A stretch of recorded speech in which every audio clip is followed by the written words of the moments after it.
Although we are at the latter end of free agency, Jets general manager Darren Muji still keeping the lights on at One Jets Drive. Josh Reynolds is now a New York Jet. Plus, ESPN's Matt Miller, who we had on the show the other day, released his 7-round mock for ESPN. And boy, oh boy, if this was the Jets draft this year, I think a lot of fans would be super excited. A lot to get into, and we'll cover the latest news surrounding the New York Jets. That and much more all coming up here on a Thursday edition of NY Flight Jets Talk.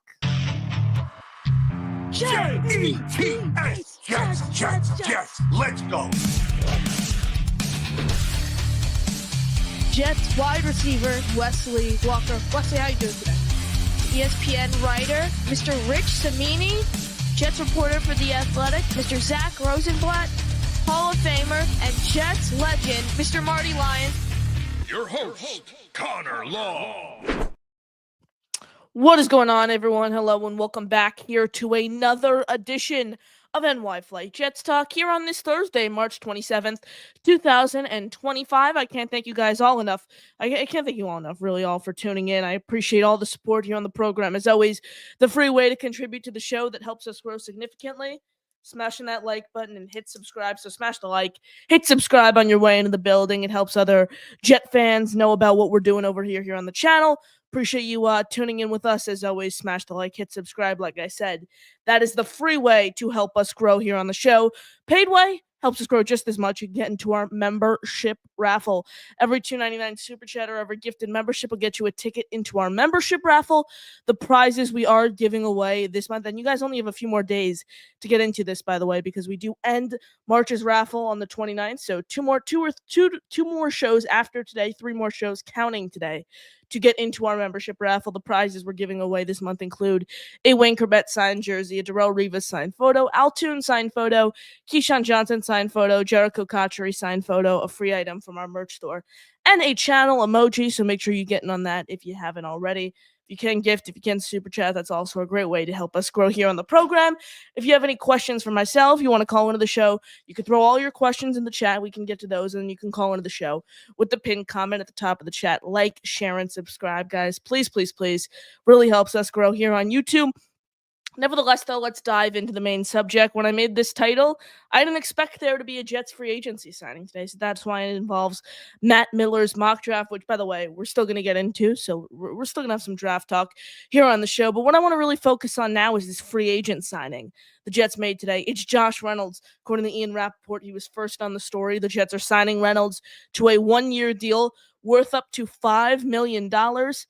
This is an interesting one because I feel like Tim Patrick was the guy where everyone connected the dots. He was with Muji in Denver. He was with Glenn in Detroit. Well, same thing goes for Josh Reynolds. He was in Denver last year. Really a wild year for Josh Reynolds last year. He's 30 years old, but last season he's lucky he's even alive. I'm going to be honest. He was shot in October, and he still came back that season and played the back end of the year with the Jaguars, which is really, really remarkable. So what a great comeback story for a guy like Josh Reynolds. So he still played at the end of the season with the Jaguars. Didn't have much success overall last year, but over the past few seasons, this is someone who's 30 years old. He spent 3 seasons with the Lions, so he played in 38 games. I mean, he caught 97 of his 159 targets for 1,393 yards and 10 touchdowns. I mean, during the 12-win season in 2023, let's keep that in mind. The team that went to the NFC Championship game in 2023, he was their wide receiver too. Josh Reynolds is someone who knows what it's like to win. He's a leader in the locker room. He's an older, he's somewhat of an older guy. He's 30 years old. Couple $1 million, why not?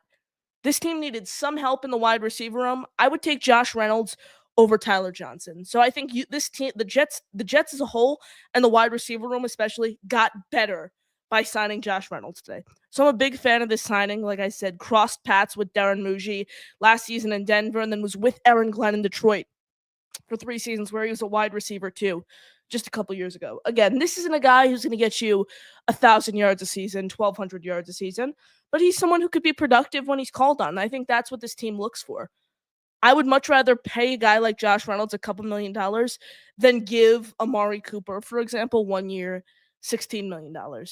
It has nothing to do with the player. I'm taking Amari Cooper as a player every single day of the week, but the Jets still find a way to kind of get not necessarily go bargain bin shopping, but get guys at really, really solid value. That's what Darren Muji's done thus far in free agency.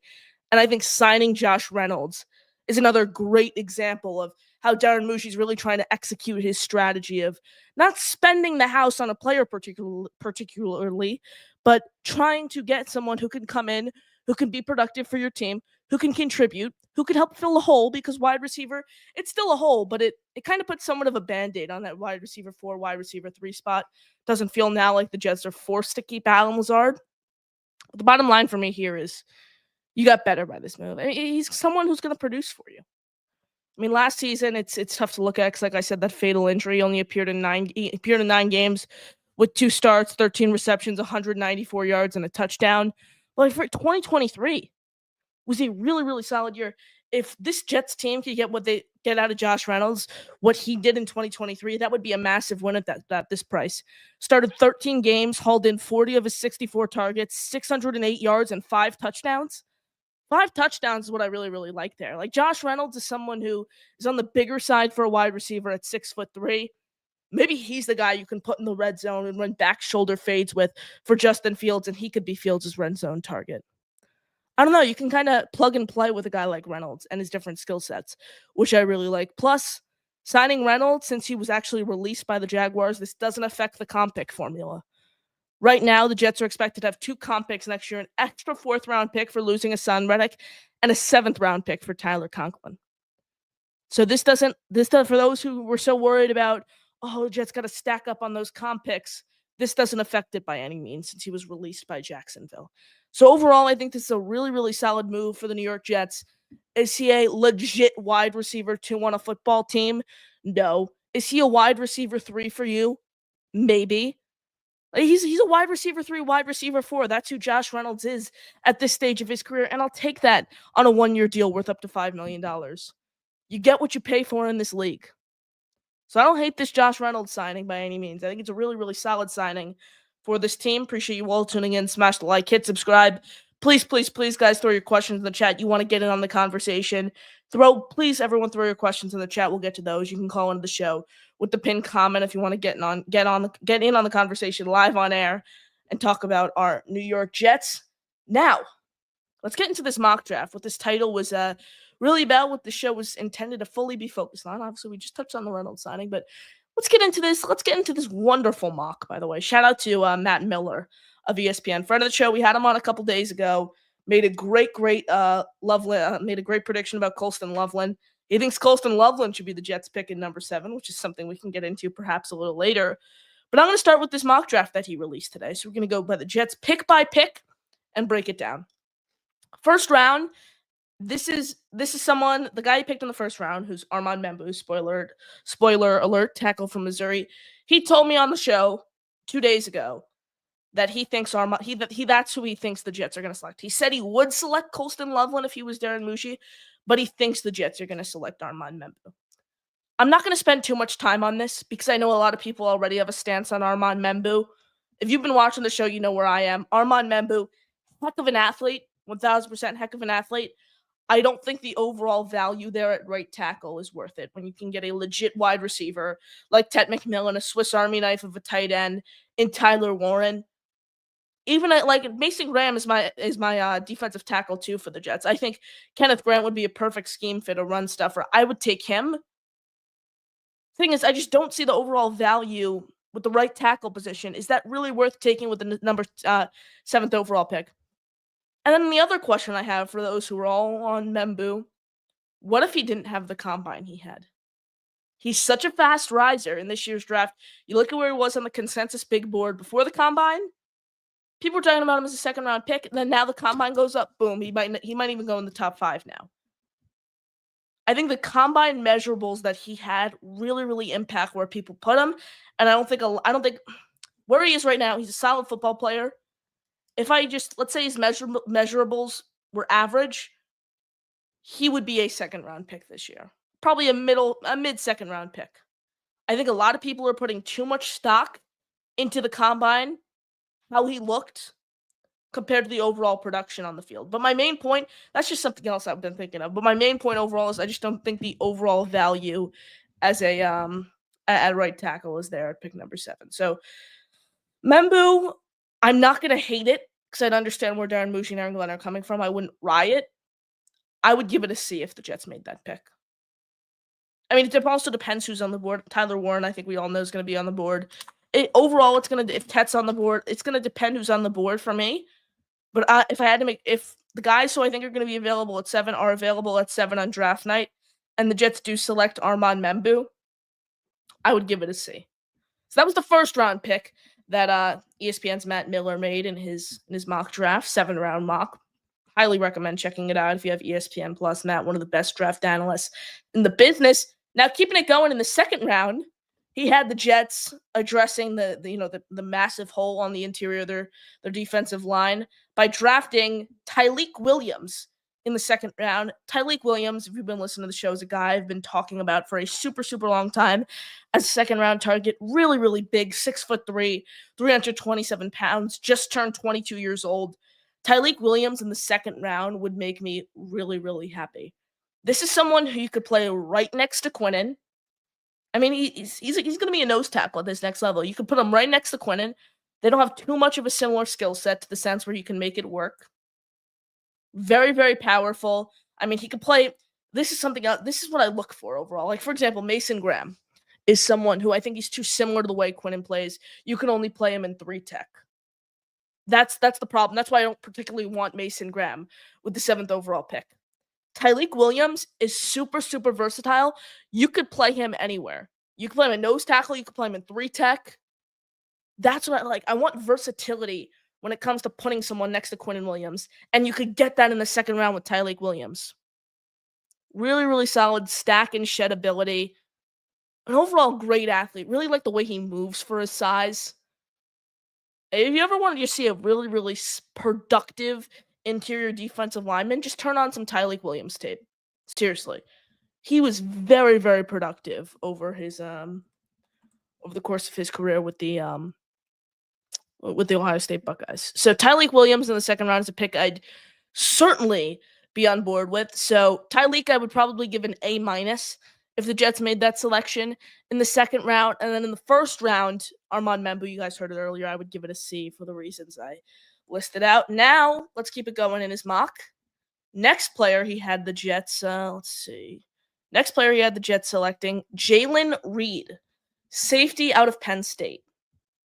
This is interesting because safety is a need the Jets, I'm going to say this, somewhat addressed in free agency by signing Andre Cisco to a 1-year, $10 million contract. They somewhat addressed that need.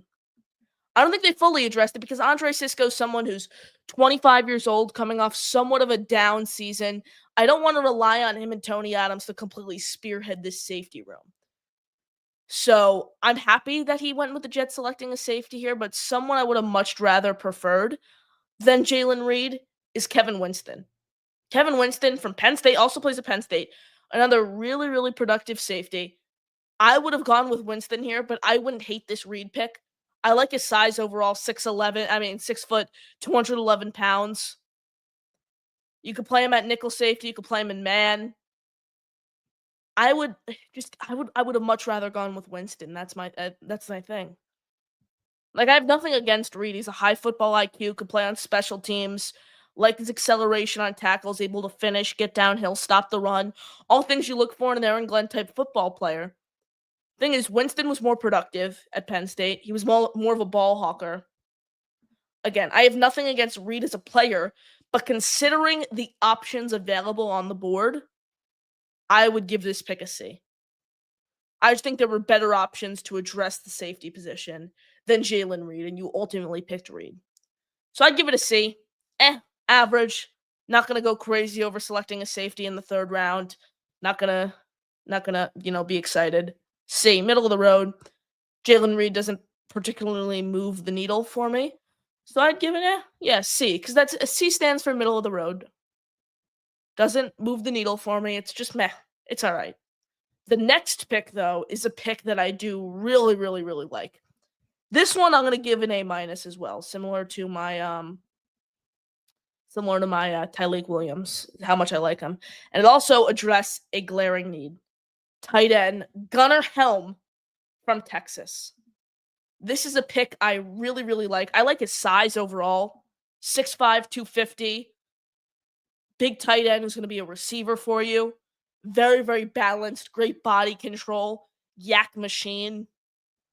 Gunnar Helm is someone who dealt with the ankle injury at the combine, which is making him slowly fall down boards just because of that. But he has the potential. If the Jets draft Gunnar Helm, he's going to be a tight end 2, a tight end 1 potentially, even on this team.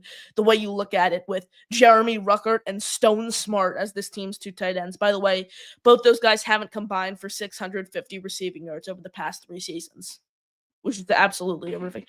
I think the Jets should draft 2 tight ends. I would be completely on board if Helm's one of them. A pass catcher, provide you some blocking value as well. I would really, really like this pick, especially if you get him in the 3rd. So Gunnar Helm, I'm gonna give an A minus. So I really, really like the Helm pick here. So that was the Jets' 4th round pick in Miller's mock. 5th round pick is someone who recently has come to light day by day. People really, really starting to grow on him. It's Dante Thornton, wide receiver, Tennessee. This is someone who his weight and his height scares me a little bit. Being 6'5" and being as light as he is does scare me. He's 6'5", 214 pounds, but he's kind of a 2-in-1 type guy. At his height, 6'5", he's going to go ahead and he's going to get you jump balls.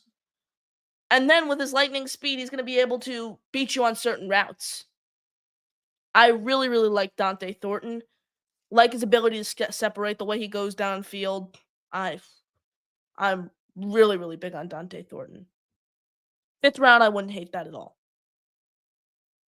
I mean, some of the main reasons really overall he's not a higher pick is he struggled to be consistent. That's why he's kind of, going up and down boards as we saw throughout the draft process. His route tree isn't huge, although he's fast. So, he improves on those 2 things. He could be a really, really solid receiver at the next level. Dante Thornton in the 5th round. Certainly do not hate it here from Matt Miller.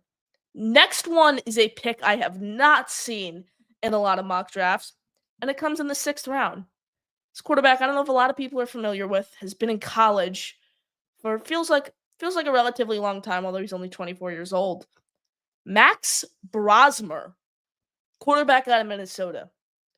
We've heard a lot of different developmental names go out there, from Will Howard to Brady Cook to all these different names. Tyler Shuck, who's 80 years old, all these different names. I'm going to be honest, Max Brosmer isn't a name I've heard a ton about.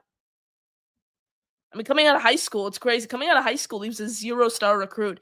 Now they're talking about him getting drafted, and Matt Miller has him going in the 6th round here. I mean, look, you guys know where I stand. You know where I stand overall on the quarterbacks. Will Howard's my guy as a developmental options. I like Kyle McCord.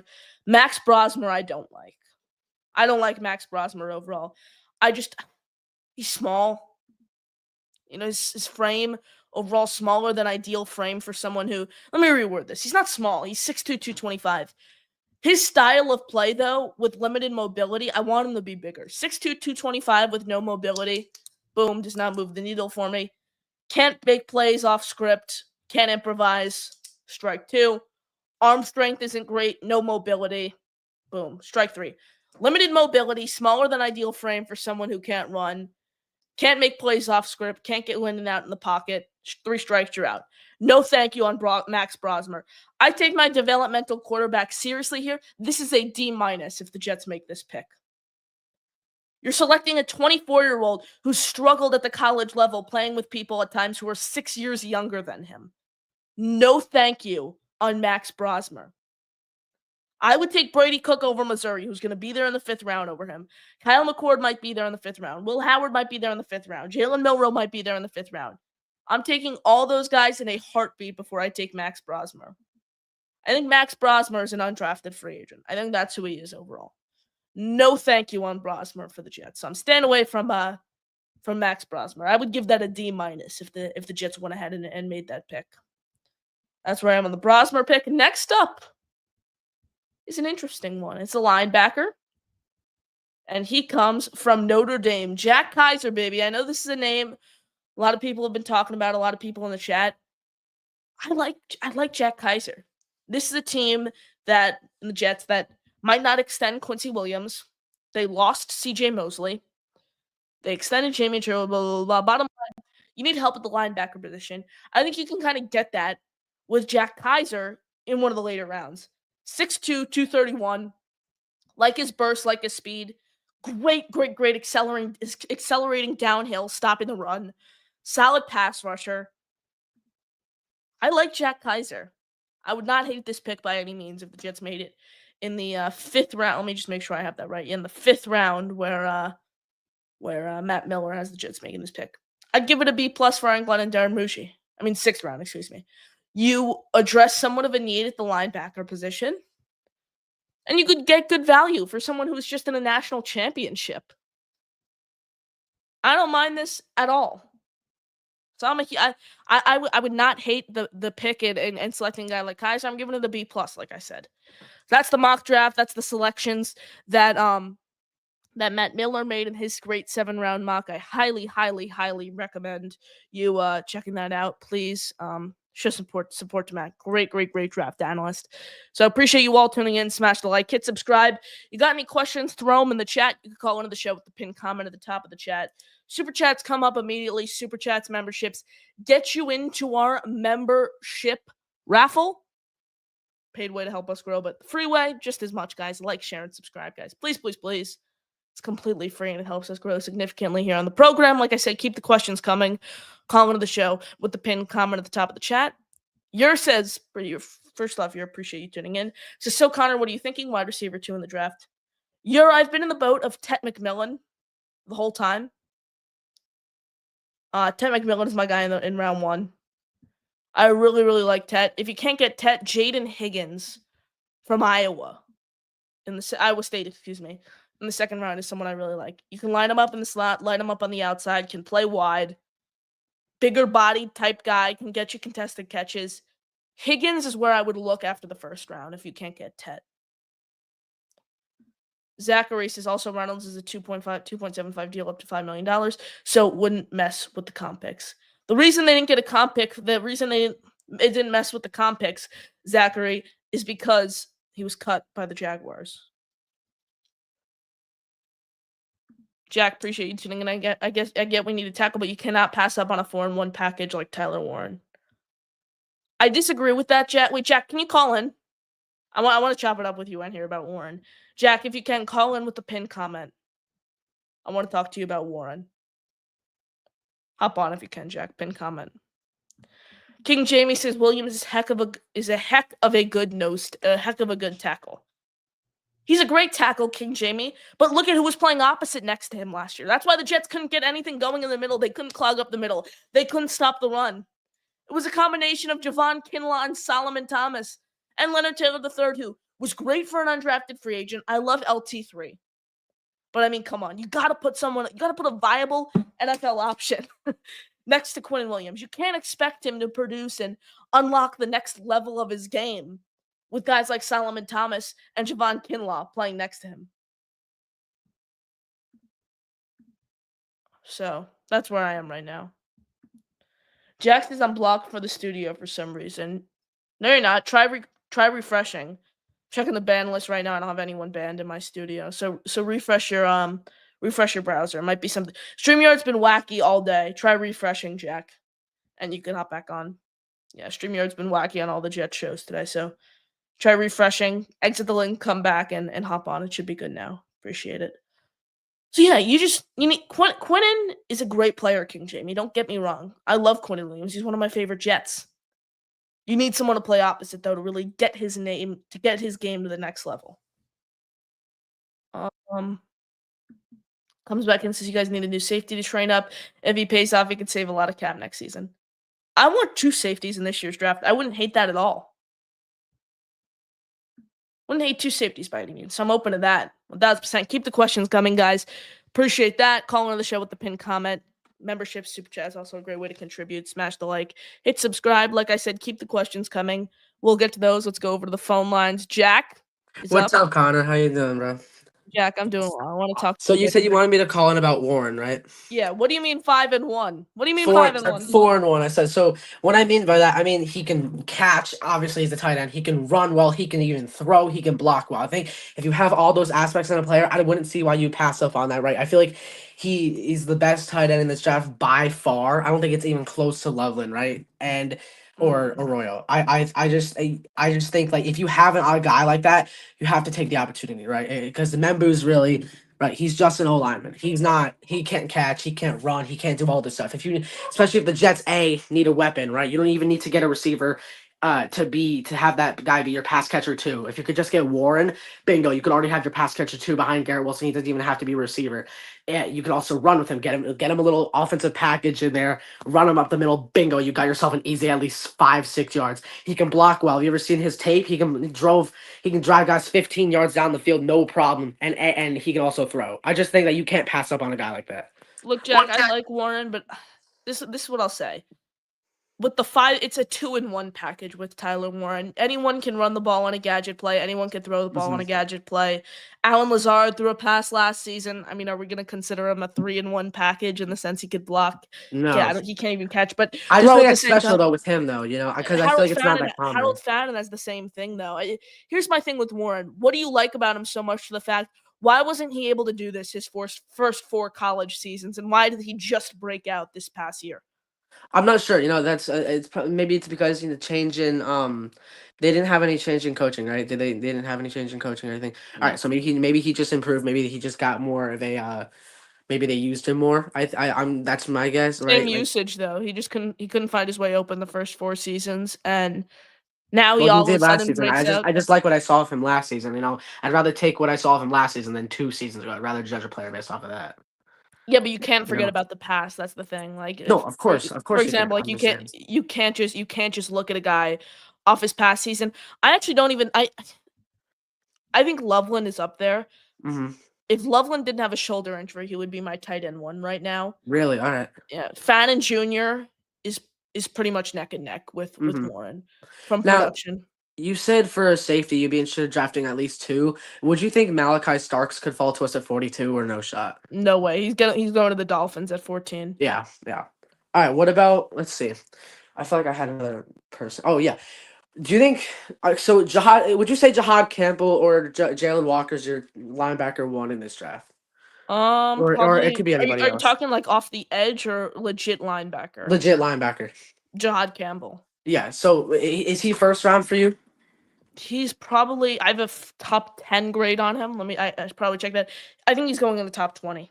So do you think Jalen Walker could fall to the Jets at 42 by any chance if the No, Jets were he's to get going one? to No. the way I could see him coming to the Jets, Jack, is if they really fall in love with him and he's Hmm. available at like 29. Let's say you Hmm. take Warren or Ted at 7, you get your offensive weapon, Hmm. and then they use that 40 whatever pick and you package it with a third round pick, trade up, boom, Hmm. back into the first round, you get your guy. Yeah, that's a smart move too. And I think um and how do you feel about like if if the Jets do make that move, would you like what position is in your mind if the Jet let's say the Jets move up into the late first round, who's on your mind right now for the Jets to get if that does happen? What position? Really any like who's like if the Jets traded up to let's Who do say you take pick at 7? who would I take instead of Tyler Warren? No. I'm saying you're asking me what position I would want in the trade back into the first round. I'm Yeah. saying who in that scenario did the Jets take at 7? In that scenario? Yeah, because you asked me, you said, who would you, if the Jets No. I'm talking made a about no. I'm talking about if the Jets were to trade like their second or third to get back up into the first. correct. So you're saying what position would you target if the Jets did that? My question to you is, it depends on who are they picking at 7. So in your Right. scenario, who do you have them picking at 7? So then I can go ahead and make an opinion. All right, let's go with Tyler Warren then. If they Okay, pick they Tyler Warren. take Tyler Warren at pick 7, trade back into the first round. I would Mhm. take. It's tough. Tyler Warren. So you get your tight end, you get your Mhm. somewhat of a playmaker. I'm thinking Ibuka or Calvin You wouldn't. Banks. They wouldn't double up on offense. Yeah, I don't that's think true. Calvin Banks is a tackle. But Kenneth Grant, if he's still available, I don't think he's gonna be available at Kenneth all. Grant's going to be gone in the top 20. Darius Alexander from Toledo, Shamar Stewart Mhm. from A&M. What about Mike Green from Marshall? he's going to be gone in the top 20 too.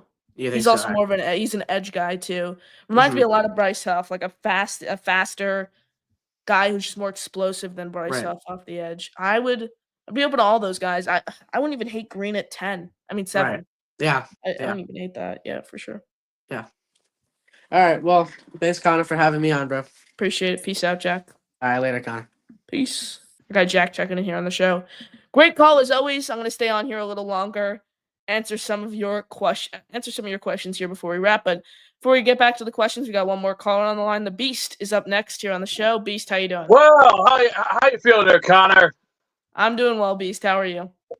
I've had better, except the draft picks that I saw on Jake's show this morning. I'm sitting there going, "What the hell are you guys doing? What the hell are you doing?"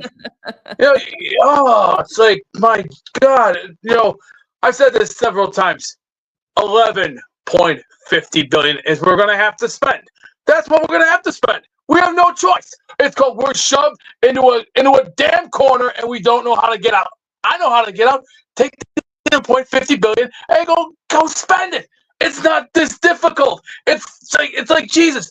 George Cohen said it best. You get up, you go to work, you eat 3 good meals, you take 1 big good shit, you go back to bed. Is there a mystery to this? No mystery. It is right in front of you. All you got to do is see it. There's one guy who I want to see go away, Zerline. Please, for the love of God, get rid of this man. The guy is a joke. Did you see how many times he dunked the bar? Doink, doink, doink, doink, doink, doink. 6 times off the bar. I'm sitting there going, you are telling me this guy used to have the leg? This guy doesn't even have a leg. He's got mush. I mean, what do we have on this team? Mush, marshmallows, bad mashed potatoes. You know what we need to do to that? We need new meat, new attitude, and new adjustments. Aaron Glenn, he knows what the hell he's doing. He's been around this game 30 years. He's learned this game from Parcells. He's learned from a lot of other great people he's grown up with. So everybody needs to do one thing. Relax. We're all jumping around like chickens with our heads cut off. It's embarrassing. I mean, come on. It's not rocket science, people. It's called go out. Get the 11.50 billion. And if whatever money is left, we can donate to some charity and we can put some back in our NFL bank. And then with the cap space we can use for next year's cap space, we can put $250 million away. Keep it locked up. It's not hard. It's smart business. It's common sense. It's like, what the hell are you guys doing? Go on. Beast, we appreciate the call as always here on the show. I don't know if Woody Johnson has $11.5 billion sitting around. That's what I will say. But Beast, I appreciate the support as always. And I appreciate you calling in here on the program. Appreciate all your support. Let's see. We'll wrap up with a few more questions. So last chance to get your thoughts in the chat here before we wrap. Appreciate your support on the show as always. Let's see, where are we? Jack says, what about Chris Paul Jr. from Ole Miss? Chris Paul Jr. is an interesting one. He gets you a lot of coverage stops, solid productive linebacker, get downhill, stop the run, can affect the pass when Ole Miss likes to run a linebacker blitz. I like Chris Paul Jr. overall. 3rd round guy, maybe. I keep calling all these guys 3rd round guys. Jets are going to have to choose one player with that 72nd overall pick. Who is it going to be? I'm leaning in the direction 72nd overall pick. A lot of it depends on who you draft in the earlier rounds, but like Kevin Winston Jr. is someone I spoke about earlier. He's someone overall who's really, really growing on me. So I like Kevin Winston. I wouldn't hate Paul, though, depending on where you draft a linebacker. However, I would much rather go with Kaiser in the 6th. I just think the overall production, though, not the production, I think Paul's a better player than Kaiser. I think the overall value is better with Kaiser. 1,000%. Well, I'm with this one here from Zachary, who comes in and says, who are your day 3 guys you want? Day 3 guys in general I want? All right, I can toss around a few names here. I'll go kind of position by position. You want to look in one of the later rounds for a tight end. Jackson Hawes from Georgia Tech is a great guy to look at. You want to go with a guy like Harold Fannin in one of the earlier rounds. Is going to be your receiver. You get Hawes, who's pretty much going to be a pure blocker for you. He's someone I'm looking at on day 3. Even if you look at some of the cornerbacks who are available, a guy like Noah Williams from Cal, who's really really productive for you in coverage, can accelerate downhill and stop the run. Acceleration, downhill, run stuffing. That's what I'm looking for in a lot of these defenders. So you could even throw him in there. Another guy in a really, really deep edge class, someone I don't think is getting enough love, David Walker from Central Arkansas, an insanely high pass rush grade from PFF. Great pass rusher, great run stuffer coming off the edge. The Jets still need some depth at the off the edge because we hope Jermaine Johnson is great. That we hope he's great, but we don't know. So he's another guy I'll look at. We'll end up with another edge guy who met with the Jets at the combine, said he had a great time. Actually spoke with our guy Justin Reed on the Stack in the Box podcast, Fansided's official network. Elijah Roberts from SMU. Dense, super, super powerful, can play multiple positions, can play inside, can play outside, kind of like your JFM type guy, super, super explosive for someone who's 6'4", 295 pounds. Those are some of the guys I'm looking for right now on day 3. So I appreciate the question, Zachary, and I appreciate you all tuning in here on this Thursday. Smash the like, hit subscribe. We're back tomorrow night. Crazy to think I'm on spring break, so I just looked at them like, wow, it's Thursday. Back tomorrow night, 8 p.m. and then 9:30 p.m. Next Gen Jets with Jack and Josh. So 2 shows on the channel tomorrow. Appreciate you guys all tuning in here. As always, that'll do it for me. I'm your host, Connor Long, and can't thank you guys enough as always. Stay tuned. I have to start tweeting out my work for Jets X Factor. I've been writing a lot of fun columns for Jets X Factor. So I'm going to start tweeting those out, throwing in my YouTube community page so you guys can see them. But if you want to read my work, I know you guys see me talking about the team every day here. I don't think I plug my work at Jets X Factor enough. Go on jetsxfactor.com. I've been writing a lot for JetX recently, and I'm going to continue writing a lot for JetX because I love writing about this team. I love talking about this team. So follow my work, jetsxfactor.com. You could read it there, written form. I do some news items. I do some opinionated columns, so highly recommend checking that out. I appreciate you all tuning in here on this Thursday evening. I am your host, Connor Long, signing off here on NY Flight Jets Talk. JETS, Jets, Jets, Jets.